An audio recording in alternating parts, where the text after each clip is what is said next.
What up, what up, what up? Welcome back to another episode of Green with Envy with me, your boy Adam Taylor.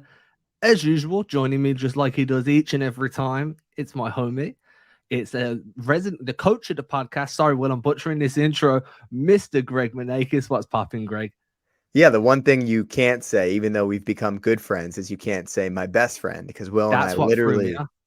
Will and I have literally been best friends since we were like 2 years old. So I was gonna attempt to do the Will intro after you did it, but I thought you did a really good job. But then I saw the confidence in it start to slip a little bit, and I was like, I'm gonna let Adam be the one that messes this up. But shout It out to was Will. that. We miss you, Will. We do, man. Will's out. Will's out in Puerto Rico right now, catching some rays, just chilling on the beach, probably drinking rum out of a coconut. I'm jealous as shit, dude. Dude, he lives the best life, man. He just like travels all the time. His girlfriend, she's from Mexico. So sometimes they'll go to like El Paso. Sometimes they'll go actually into Mexico. I think she's from Juarez. I'm not sure if she's from Juarez or not. But yeah, and then they travel to places. They're in Puerto Rico right now. Lorena, Will's girlfriend, her brother just posted this sick drone video of them like all in the pool, and then the drone just kind of fades away, and you just see they're like literally overlooking the ocean in the place that they're staying in. But it seems like Will's having a good time, man. We miss you, buddy. Yeah, that's the type of video that just makes you jealous, though, right? You're just like, Yeah. man, you look out your own window, you just see the same houses you see Monday to Friday. Maybe you go away on the weekend for a little getaway, man. But yeah, Will's one of the nicest guys on the planet. So if there's anyone that needs to live that life, it's Will. I'm still jealous, though, Will. I agree, dude. And I was just back in Boston for a vacation. I was back there for a wedding. My girlfriend Danielle, one of her high school friends, just got married. And, that was my vacation. I have a vacation planned in July as well, but it's like a family vacation. Will gets to do these like exotic vacations where he goes to islands and he's like on the water. And that's what I need to do. I need to start saving up my commission checks, saving up the Bleacher Report checks so that my girlfriend and I can do something really nice where we're like on a beach somewhere. So I like to try and do at least one a year, right? Just go somewhere new. But obviously we had the puppy this year, and it was kind of, I don't want to get him and then kind of just put him somewhere for like a couple of weeks while he's still young, and like we're meant to be bonding and stuff. So we kind of said not this year. Last year we done Malaga, that was dope. Where's Next that? year, so that's the south of Spain. Okay. So it's pretty, like, you're so far south or southwest or wherever, but like you're not too far from like Portugal. So it's hot as hell. It's I tell you what, there was certain parts reminded me very much of like Los Angeles. There was like that. Obviously, you're in Spain, so just Spanish influence. But it was very like big and open, right on the ocean. There was a big marina, and eating your food at the like, right on the water every day. So it was dope. And it's like 2 hours away. Hop on Nice. a plane. Yeah. The only problem was when you're landing, the airport is like in a canyon type of thing. So you come over these mountains and then you just have to drop out the sky. Boom. Like And it's Wakanda. yeah, it's just a rough landing, man. Like so rough. You're just like, man, we were in the sky like 32 seconds ago. Oh man, all this vacation talk has me like really wanting to be on a beach. It's weird because like since my girlfriend and I started dating, like we started dating probably like 2 or 3 months before the pandemic began, probably actually more like 5 months before the pandemic began. So we didn't have time to actually like go on any vacations together. And then we were both teachers at the time. So in the summertime, especially during COVID, we just wanted to be around family. So we would just drive back from Austin to Boston, which is like a 32-hour drive. And then like before you know it, our summer's over. Like we did get to spend a little bit of time down Cape Cod and like a little bit of time on the beach. But for the most part, it's like very much kind of like more functional vacations where you're going for an express purpose to see family versus like this is pure leisure. And I think that's what we need is we just need one of those vacations. We go to like Cancun or Tulum, something like that, where we're on a beach chilling. We have the dogs with somebody that we trust. Cause as we spoke before, I had my dogs with a buddy over the weekend, and they had a little bit too much fun at Uncle Brett's apparently, because my dog Blaze was very, very sick this week, which was horrible experience when your dog is just like thrown up everywhere and you're completely helpless. But that's one of the things where I want to go on this vacation, 7 to 10 days, just straight up chilling. Coconut, you say coconut with rum in it? That sounds pretty good, man. Yeah. See, what blows my mind is, and it is very good, by the way. What blows my mind is the places that I imagine to be like the places that I deem as like exotic vacations to you guys are normal, and the places that you deem as like exotic vacations to me are super attainable because of just the geographic. So like I'm like, man, a place I've always wanted to go is Miami Beach. You know what I mean? I've always wanted, like, ever since I was a kid and Will Smith released that song, I'm like, yeah, I need to go to Miami at least once. Hawaii's another place. Like, these are all super attainable for you. And then for me, it's like, I could say I'm going to Skiathos next year, which is a place one of my friend's brothers has been posting photos from, just a little Greek island. And I'm like, dude, how much did it cost you to get there? He's like, dude, we did the whole holiday for like, you know, in dollars, like 2K for like 10 days. And I'm like, that's dirt cheap, man. It's pretty good. But then I say that to someone in America, they're like, man, I'd love to go to Greece. That sounds so exotic. And I'm like, dude, it's just where your location is, it completely changes where you actually want to go. Like, I'm settling for this Greek island. Where I want to be is Hawaii. You know what I mean? And then you guys are like, we're settling for a trip down to Mexico to Tijuana. And I'm like, dude, I'd kill to go to Tijuana. Right. It just change. It depends where you are, man. Well, Adam, I'm going to do my best Will here. All right. So you rate my Will impression here. Speaking of vacations, the Boston Celtics have been on vacation for a couple weeks now, and there's been a lot that has come out since the Celtics ended their season against the Miami Heat. Adam, how do you rate my Will impression? I'll give it a solid 7 out of 10. And the way that you found that transition was just pure genius, man. That's why Will's the best. But yeah, let's get into talking about the C's, man. Yeah, a lot of news has come out recently. We can start with the big news. I think the big news being the Celtics have bolstered that coaching staff. You know, that was one of the big talking points throughout the season.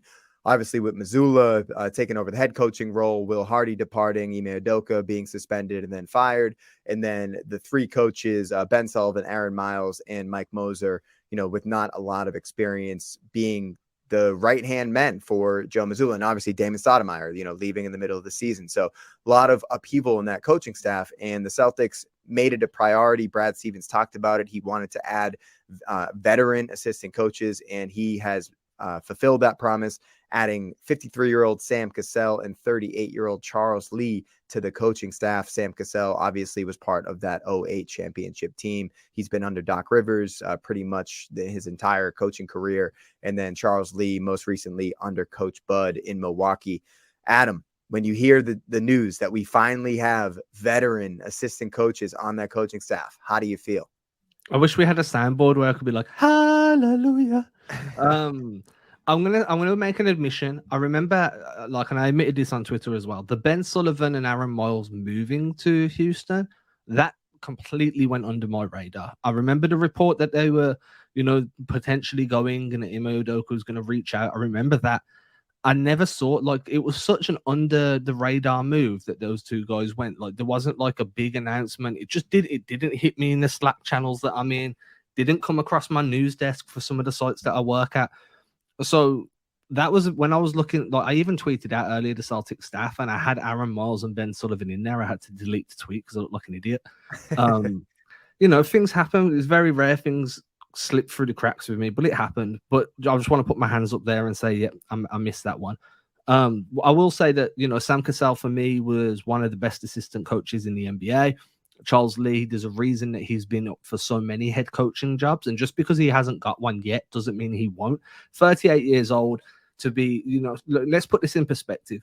I'm 35. Greg, what, you're 33? 34. 34. So the dude's 4 years older than you, 3 years older than me, interviewing for head coaching jobs in the NBA. Like, to be that young and to be in a position to actually attend these interviews and be in consideration, you have to be ridiculously good. You have to be, like, to be in the coaching in the NBA, you're elite. To be a head coach in the NBA, you're top tier. So bringing him in, bringing Sprewell, Cassell.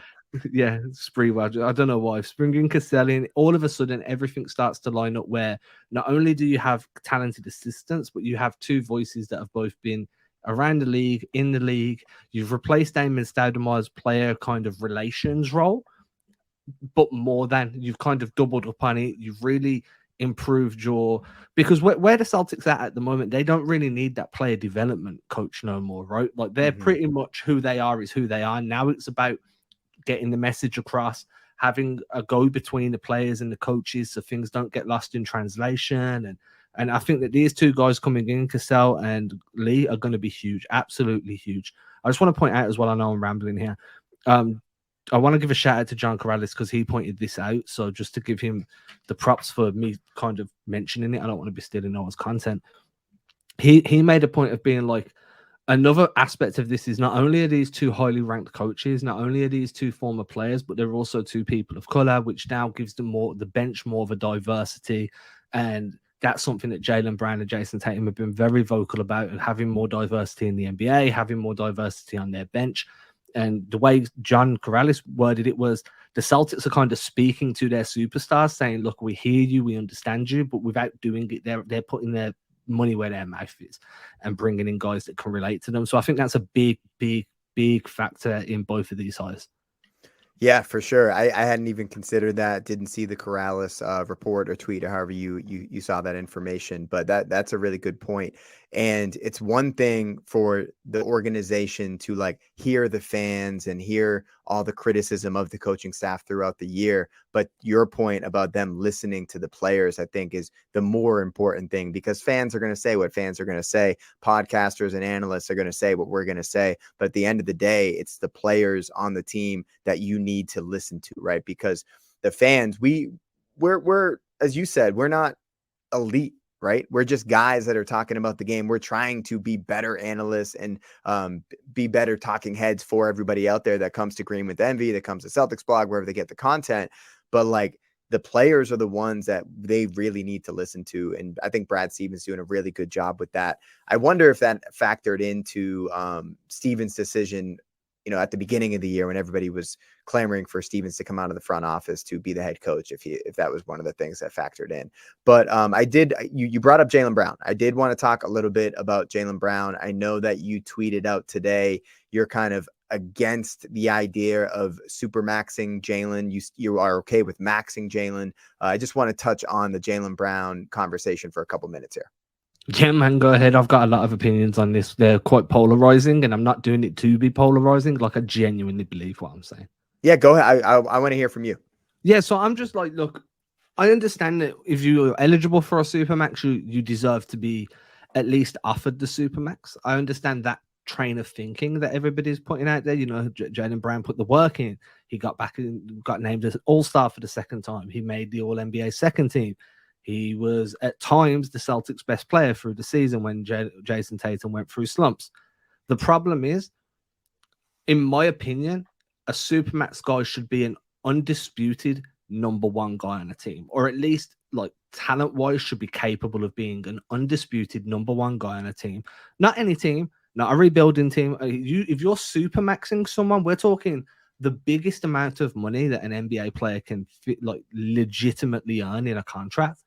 That needs to be your numerate uno. There should only be one of those guys per team. I think that's part of why the NBA are trying to bring this new CBA in to spread the talent around. More top tier talent can then get supermax because there's more talent across the league. I don't see Jaylen Brown as a definitive number one on a contending team. I just don't.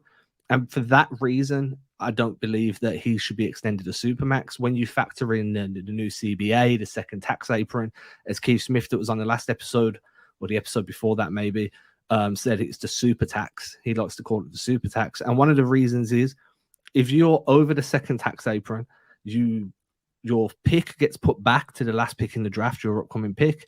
Your mid-level exception is, I think you lose it, or it's down to 5 million. I don't think you can use it at all once it's in. You also, any trades that you make, you can only bring back the salary that you're sending out. And then when you're signing players off of like waivers, they can't be making more than the minimum when they got waived. So you're not picking up if you're not doing the Kevin Love to Miami deal that happened this summer.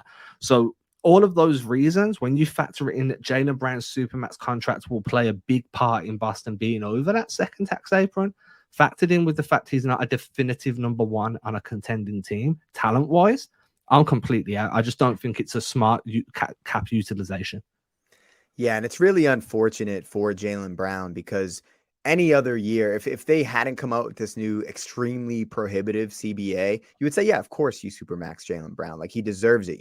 He made All NBA, was it second team or third team this year? I forget which one he ended up making. But with JB, he's just not one of the top 15 guys in the league.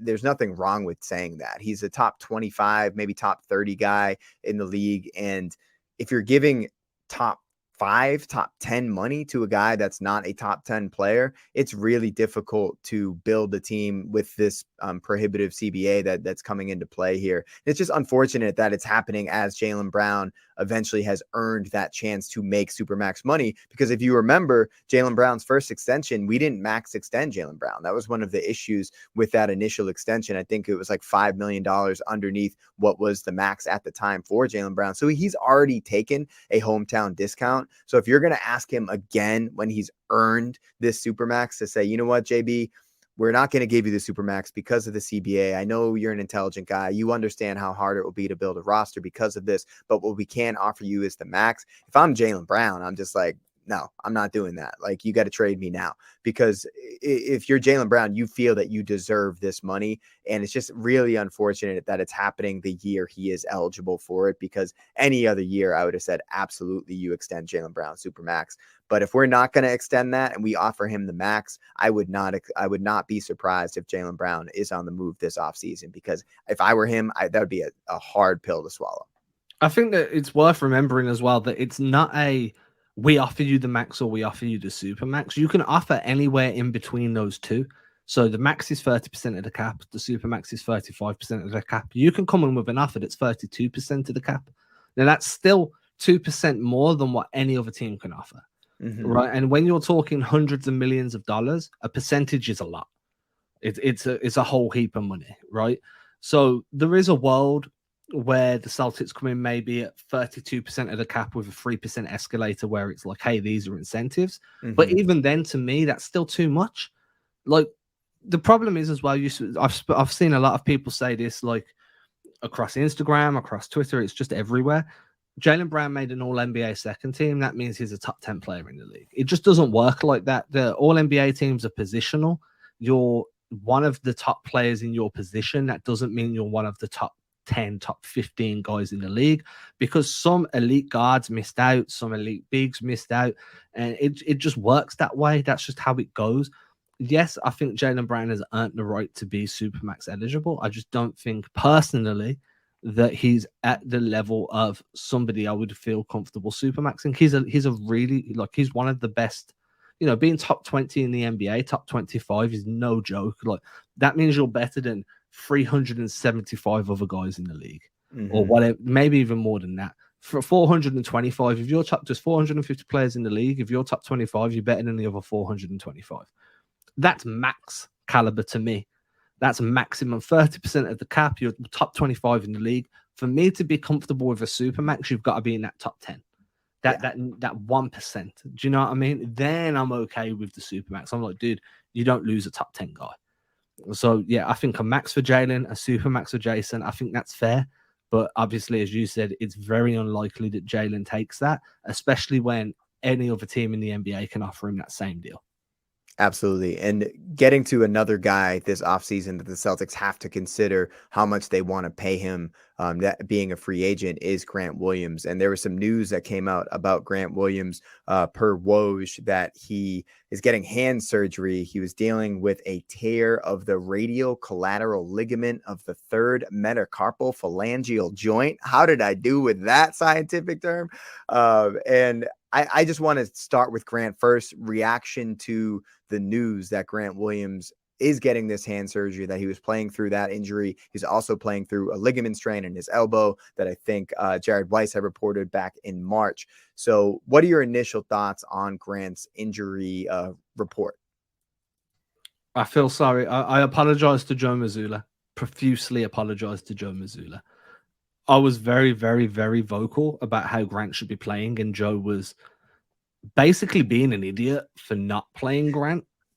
Clearly, that shows the difference between somebody with locker room. Well, even the guys with locker room access didn't know this. Like, it was a very finely kept secret.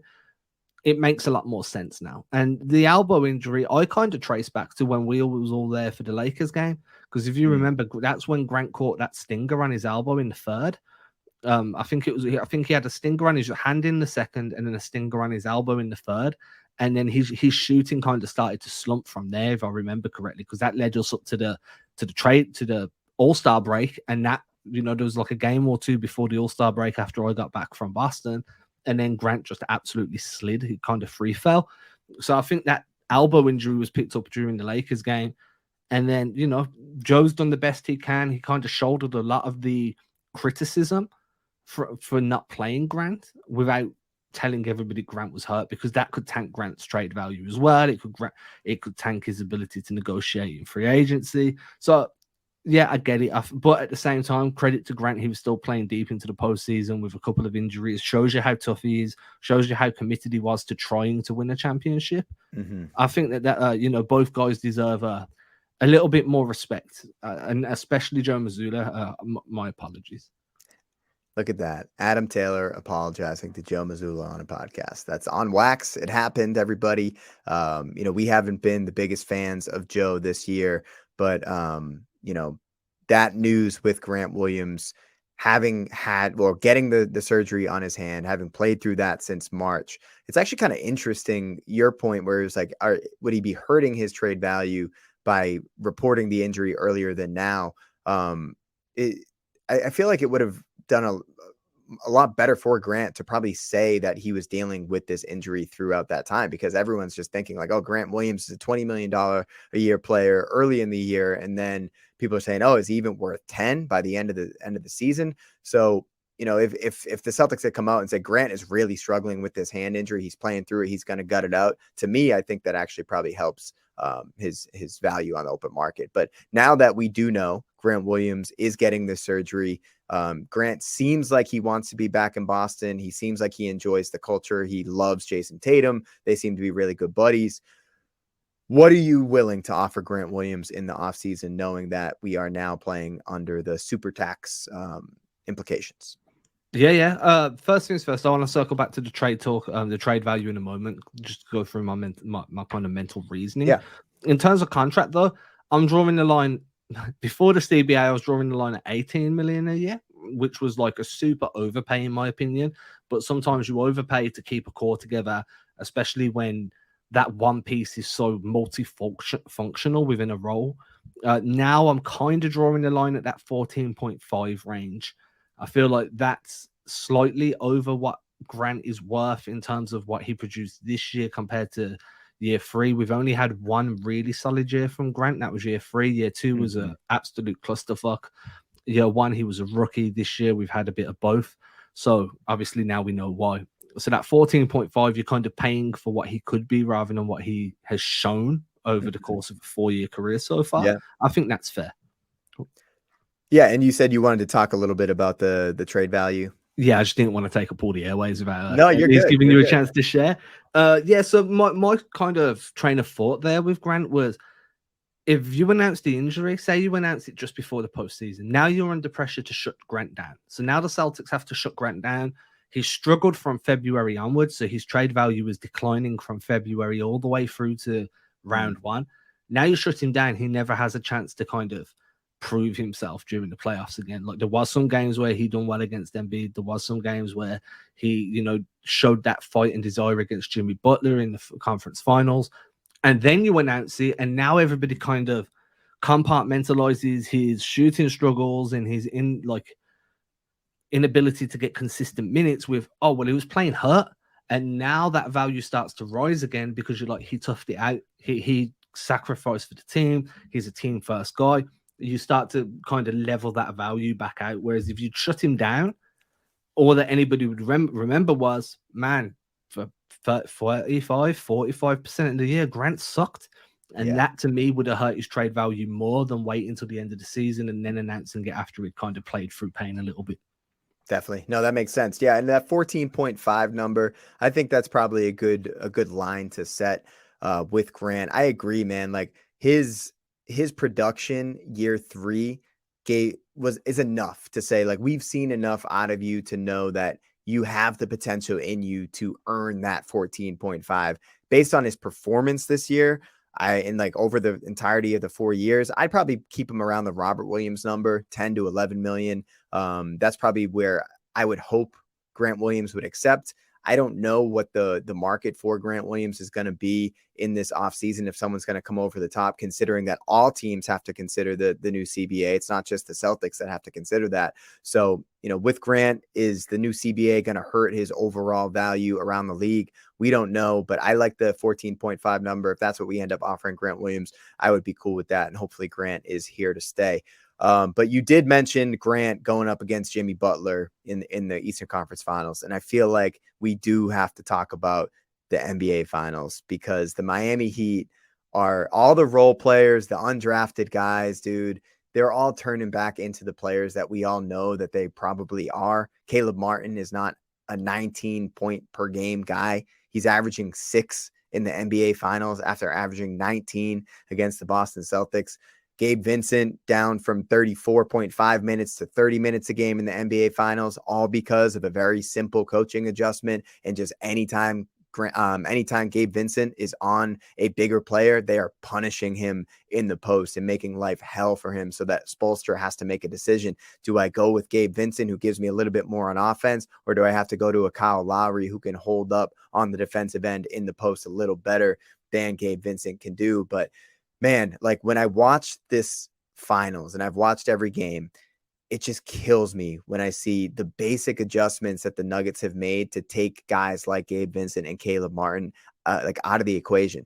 All they're doing with Caleb Martin is just not allowing him to play in space and to like make those quick decisions, right? They're just like probably staying a step closer to him than the Celtics did. The Celtics were just like, we're going to bet Caleb Martin can't do this for 7 games. And eventually, a guy's showing you who he is. And he's like, I'm a guy that can put up these numbers if you don't respect me as a player. And we didn't respect him as a player for 7 straight games. He ended up putting up 19 a game in the Eastern Conference Finals and was probably the best player in that series for the Heat. So when you get wind of the NBA Finals, when you're seeing what's happening, what are your initial thoughts, man? Because for me, it just breaks my heart all over again. Yeah, I mean, first of all, talent wins out, right? Like, this is a series where both teams are well coached. Both teams execute their game plans exceptionally well. And when both teams do that, talent wins. And Denver is a more talented team. I see a lot of people talking about how Miami's role players have regressed. I want to kind of give a shout out to Aaron Gordon, who has been, in my opinion, one of the most improved players throughout the entire playoffs. Suddenly, Aaron Gordon is a legit defender. Like, he's like the primary point of attack guy for Denver. He's putting up points. He's playing with pace, scoring threes, scoring around the rim. He's doing everything that people thought Aaron Gordon could do when he was in Orlando, but just everyone knew that Gordon was never that primary option. And it's taken a while for him to adapt and to figure out what his role is in Denver. But now all of a sudden, he's such a vital piece there. So I think that Aaron Gordon deserves some flowers. In terms of just attacking Miami, I feel like it's a lot more to do with they've ground Miami's confidence out, right? Denver come into game 1, they win game 1. Miami come into game 2, give Denver the first home defeat of the entire postseason, even the series up. Denver go to Miami and crush them twice. Yeah. Now, we've got to remember, Miami only lost their first home game against the Celtics. And I think that was, what was that, game 3? No, game 4. Game 4, yeah. They lost 2 to the Celtics at home. Yeah. But before then, they were undefeated at home too. But I feel like Denver are just playing with a bit more force. I think that Mike Malone, I don't think he's out coaching Spo. I don't think that's the case. I just think Malone's got more weapons at his disposal and he's utilizing them correctly. The Celtics had more weapons at their disposal. They were just used incorrectly. The scheme doesn't fit what the Celtics are doing. And we had those conversations. This is what happens now watching Denver. When you run things through your best player, when you put your best player, okay, it's different with Jokic, because Jokic, you could put Jokic on the moon and he'd still find you on a pinpoint pass. It wouldn't matter. But the point being is Jokic is being put in positions to win. They're running wedge actions to get Jokic down on the post. And what happens when Jokic is on the post? It's one of the most efficient shots in basketball. Bro, they are, yeah, as JJ Redick blasted Stephen A. Smith for pointing that out. I thought that was brilliant. Oh, that was so good. The fact that he knew that just like off the top was pretty impressive. But they don't just run wedge actions for Jokic, right? They run friggin' double pin downs for Jokic. They have Yeah, him coming. Yeah, they do all these different actions for Jokic that he pretty much can do anything on the court. But when you compare and contrast the Celtics offense versus the Nuggets offense, it's not even close. But the biggest thing, especially in the playoffs, is you have to have some sort of bread and butter to come back to. And the Celtics never really found what that bread and butter was, right? They during the regular season, it was this pace and space, drive and kick action, shooting all those threes. But when that wasn't available in the playoffs, when teams were able to scheme for that, the Celtics didn't have anything to really fall back on. We had some moments where Jason Tatum ran some really good pick and roll. Marcus Smart in the post was effective whenever he did that. Getting Jaylen Brown off of slot drives and baseline drives, always a good decision there. But the Nuggets have two things that they can go to at any point, right? Just give the ball to Jokic at the nail, or they can go pick and roll with Murray and Jokic. And both of those are almost impossible to guard. And I think going into next season, that's one of the things the Celtics have to figure out is if we don't have an action that is unguardable, like the Nuggets action with Murray and Jokic, what can we do? Because we need to figure out what our bread and butter is going into next season, man. yeah. Under Rudoka, it was that Rob Williams, Jason Tatum pick and roll. That Yeah. they ran it on the sides. It was a side pick and roll with Rob setting the screen, Tatum coming over or rejecting, depending on how the defense reacted. And then you've either got Rob available for a lob, or you've got Tatum getting downhill and then just doing his thing around the rim. And it felt unguardable at times. This season, it wasn't there. They didn't really run it as much. I get Rob wasn't available for a large portion of the season. I also want to point out, and I don't know where I heard this or saw it, but somebody, so if I did, I'd credit them. But a good comment I kind of saw, or a good discussion, was coming into the season, Missoula had 3 days to throw together a coaching plan. It was Brad Stevens that spoke about this during the end of season press conference. I'll credit Brad Stevens. And he threw together an entire game plan, offensive, defensive, in like 3-4 days. Now he's got the entire offseason. He's going to be joined by Cassell, by Lee, and then by the remaining staff that are still on the roster. And they're going to be able to sit down. They're going to be able to figure out some different ways to play, some different defensive actions, offensive actions. I still to this day want to see a Jason Tatum, Jaylen Brown pick and roll. Obviously, the ball in Tatum's hand and Brown is the screener. Brown's not a great screener though, so I think this is like a core part of the issue of not running that 2-man game, right? Tatum's the better screener, but he's also the better ball handler and decision maker. So he can't screen for himself. So if Brown can improve being a screener during the offseason, I feel like that's going to be the unguardable action. Because who'd you pick up?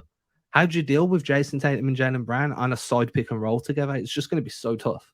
Yeah, and I think the initial pushback that you'll probably hear a lot of people say is, oh, they're like size, so it's very easy for teams to switch that. But you can always figure out a way to, get a pre-switch before that, get a smaller guy on a Jaylen Brown so that it's a point guard guarding Jaylen Brown as he's going in to set that screen. But yeah, I think Tatum's ability as a screener is something that I want to see the Celtics lean into a little bit more. And obviously, as you said, Jaylen Brown's probably not the best decision maker running pick and roll. So who's going to be that guy that's able to get into an action with JT as the screener, because he's so valuable in his ability to set solid screens, roll into space, or pop out to 3. He's pretty much unguardable when you have him as a screener. So I would like to see the Celtics go to that a little bit more next year. I don't know if it will be Derek White that's going to be the point of attack guy going off the Tatum screen, because then there is more of a natural just ability or inability for teams to want to just switch that action, because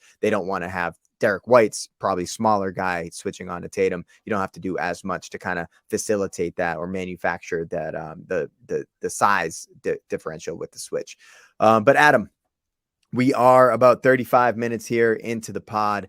So we said we were going to do about 30. We're at 35. Is there anything else that you want to talk about today before we wrap up?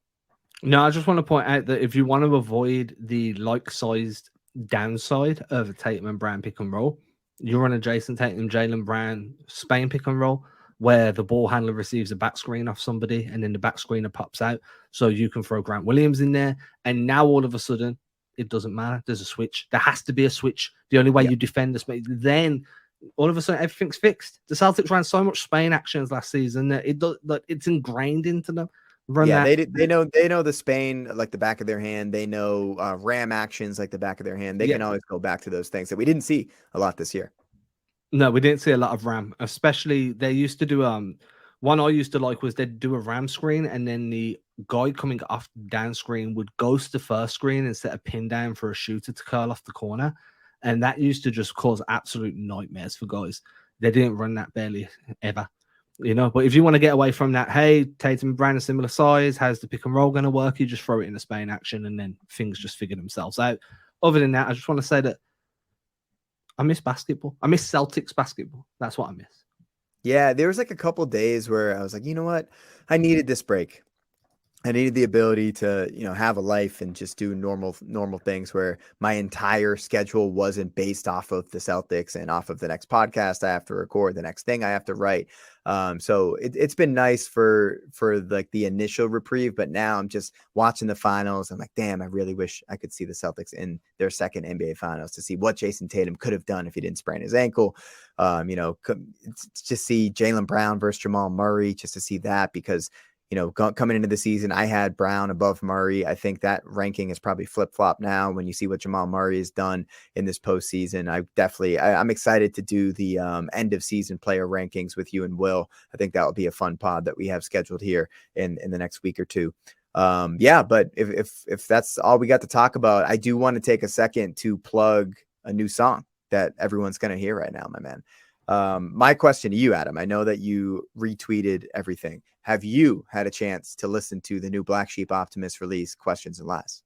No, I'm not even going to try and lie. I've listened to the honestly, I told you before the show I've had some things going on this past week. So that's on my to-do list for this week. But I have seen all of the social media clips that you've posted. I didn't just retweet them or post them to my IG. So I sat there and listened and watched.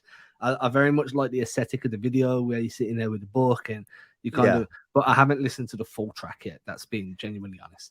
Are you still on your gym kick, like fitness goals, going back to the gym?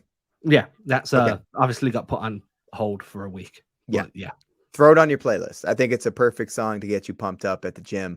And with that, we're going to play you out with a new song from my band down here in Austin, Texas. We are called Black Sheep Optimists. There's a great write-up of the song on KUTX.org, which is the NPR station down here in Austin, Texas. This one is called Questions and Lies. Peace, everybody. Bye-bye.